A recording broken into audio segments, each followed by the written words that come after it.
നമസ്കാരം. എൻ്റെ പേര് രാജീവ്. ഞാൻ ഒരു എക്സ് സർവീസ്മാനാണ്. ഇപ്പോൾ നിലവിൽ സെക്യൂരിറ്റി ആയിട്ട് വർക്ക് ചെയ്യുന്നു.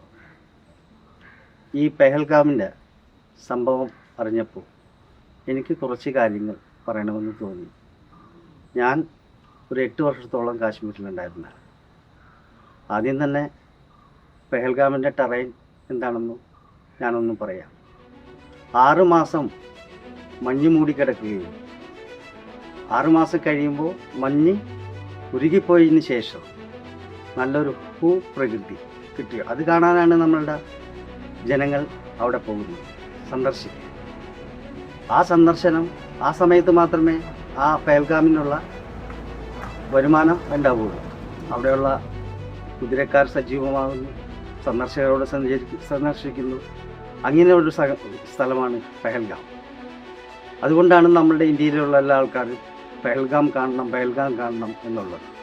ഇപ്പോൾ അവിടെ നടന്നിരിക്കുന്ന സംഭവം, നമ്മളുടെ സാധാരണ 27 സന്ദർശകർ മിലിറ്റൻസിൻ്റെ വെടികൊണ്ട് മരിച്ചു. ആ മിലിറ്റൻസിൻ്റെ വെടികൊണ്ട് മരിച്ചപ്പോൾ ചിലർ പറയുന്നു പാകിസ്ഥാനായിട്ട് യാതൊരു ബന്ധമില്ല. എൻ്റെ അനുഭവ സമ്പത്ത് വെച്ചിട്ട് ഞാൻ പറയുന്നത് നിശ്ചയമായിട്ടും പാകിസ്ഥാന് ബന്ധമുണ്ട്. അതിൻ്റെ കാരണം ഈ ഇന്ത്യയിൽ എത്രയോ മിലിറ്റൻറ്റ് പാകിസ്ഥാൻ അറ്റാക്ക്, അതായത് ഹിസ്ബുൾ മുജാഹിദീൻ, അതുപോലെ തന്നെ JKLF, അതുപോലെ തന്നെ ലഷ്കർ തോയ്ബ, ഇതെല്ലാം ഉണ്ടായിട്ടുണ്ടോ? ഇതെല്ലാം പാകിസ്ഥാൻ്റെ മണ്ണിൽ നിന്നുണ്ടായിട്ടാണ് ഇവിടെ വന്നിരിക്കുന്നത്. ഇപ്പോൾ ഈ TRF എന്ന് പറഞ്ഞത് ഈ ലഷ്കർ തോയ്ബയുടെ അനക്സാണ്. ലഷ്കർ തോയ്ബയുടെ അനക്സ് ആകുമ്പോൾ അത് പാകിസ്ഥാന് ബന്ധമില്ലെന്ന് പറയാൻ പറ്റും. നിങ്ങൾ ശ്രദ്ധിച്ചിട്ടുണ്ടാവും, പാക് ആർമി സ്റ്റാഫും ലഷ്കർ തോയ്ബയുടെ കമാൻഡൻറ്റും ഇരുന്ന് ഒരു അഭിസംബോധന ചെയ്യുന്നത് ഒരു ജനങ്ങളെ അഭിസംബോധന ഒരു പക്ഷേ കണ്ടിട്ടുണ്ടാവും. അപ്പോൾ ലഷ്കർ തോയ്ബയുടെ അനക്സായ ഈ TRF ഇവിടെ വന്ന് ഈ 27 വരെ വെടിവെച്ച് കൊല്ലുമ്പോൾ അപ്പോൾ ലഷ്കർ തോയ്ബ ബന്ധമില്ലെന്ന് പറയാൻ പറ്റുമോ? പാകിസ്ഥാൻ ബന്ധമില്ലെന്ന് പറയാൻ പറ്റുമോ? തീർച്ചയായിട്ടും പാകിസ്ഥാൻ ബന്ധമുണ്ട്. എൻ്റെ അനുഭവം സംബന്ധിച്ചിട്ട് JKLFനെതിരെ പോരാടിയതാണ്. അപ്പോൾ ലഷ്കർ തോയ്ബക്കെതിരെ പോരാടിയതാണ്. അപ്പോൾ ലഷ്കർ തോയ്ബയുടേതാണ് ഈ ഇപ്പോൾ വന്നിരിക്കുന്ന ഹിസ്ബുൾ മുജാഹിദീനെതിരെ പോരാടി, ലഷ്കർ തോയ്ബക്കെതിരെ പോരാടി. ലഷ്കർ തോയ്ബയുടെ അനക്സാണ് ഇവിടെ. അപ്പോൾ ഈ 3 കാര്യങ്ങൾ കൊണ്ട് തന്നെ ലാൻഡ് ക്ലിയർ അല്ലേ? പാകിസ്ഥാന് ബന്ധമുണ്ട്. ഈ പാകിസ്ഥാൻ എന്തുകൊണ്ട് ബന്ധം? അതാണ് നമ്മൾ നിശ്ചയിക്കേണ്ടത്.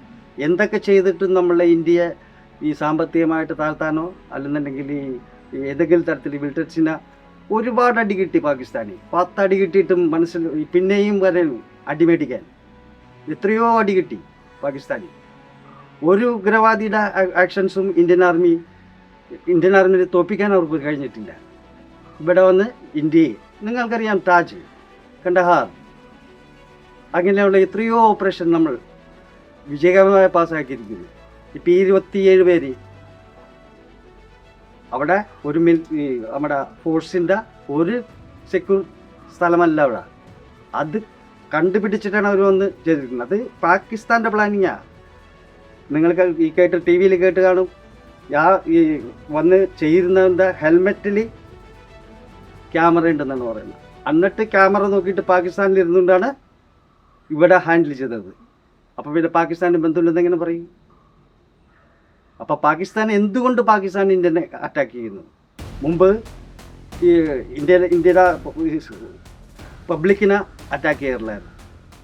ലഷ്കർ തോയ്ബ ആയാലും ശരിയാണ്, JKLF ആയാലും ശരിയാണ്, അതുപോലെ തന്നെ ഈ ഹിസ്ബുൾ മുജാഹിദീൻ ആയാലും ശരിയാണ്.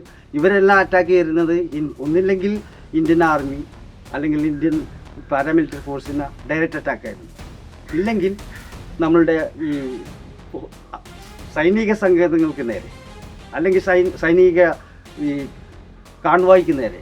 ഇങ്ങനെയൊക്കെയല്ലേ നമ്മൾ കണ്ടിട്ടുള്ളൂ. ഇപ്പോൾ പുതിയതായിട്ട് നമ്മളുടെ സാധാരണക്കാരായ 27 ജനങ്ങളെ അവർ വന്ന് വെടിവെച്ച് കൊല്ലുന്നു. അത് വ്യക്തമായ പ്ലാനിങ്ങാണ് പാകിസ്ഥാൻ്റെ. കാരണം ഇങ്ങനെ വെടിവെച്ച് കൊല്ലുമ്പോൾ ഒരുപക്ഷെ ഇന്ത്യയും പാകിസ്ഥാനായിട്ടൊരു യുദ്ധം കിട്ടുകയാണെങ്കിൽ ആ യുദ്ധത്തിൽ ഒരുപാട് സഹായങ്ങൾ പാകിസ്ഥാന് കിട്ടാൻ സാധ്യതയുണ്ട്. ഇന്ത്യ യുദ്ധം ചെയ്യണമെന്ന്. എന്നാലേ അവർക്ക് നല്ലൊരു കമ്പനി. കാരണം പാകിസ്ഥാൻ സാമ്പത്തികമായിട്ട് ഒരുപാട് പിന്നോക്കത്തിൽ നിൽക്കുന്നു. അവിടുത്തെ ജനങ്ങൾ പട്ടിണിയാണ്.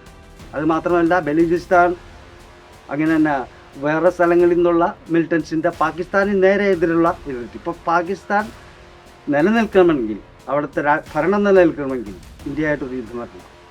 അത് മാത്രമല്ല അവിടുത്തെ ചീഫ് ഓഫ് ആർമി സ്റ്റാഫ് പട്ടാള മേധാവി അടുത്ത ഒരു അവിടുത്തെ പ്രസിഡൻ്റ് ആവാനുള്ള ചാൻസ് കൂടി നോക്കുന്നത്. അതാണ് ആ പട്ടാള മേധാവി ഈ അവിടുത്തെ മിലിറ്റൻസിൻ്റെ ഹെഡായിട്ടുള്ള ഹാൻഡിലിങ് ചെയ്യുന്നത്. പിന്നെ ഇന്ത്യൻ ആർമി ഒറ്റ ദിവസം വാർ സ്റ്റാർട്ട് ചെയ്യണമെന്നുണ്ടെങ്കിൽ ഇന്ത്യൻ ആർമി ബ്രേക്ക് അടിക്കാമെന്നുള്ള ലാഹോറിലാക്കി. ഇതാണ് ഇന്ത്യൻ പവർ. ഇത്രയും പറഞ്ഞുകൊണ്ട് ജയ് ഹിന്ദ്.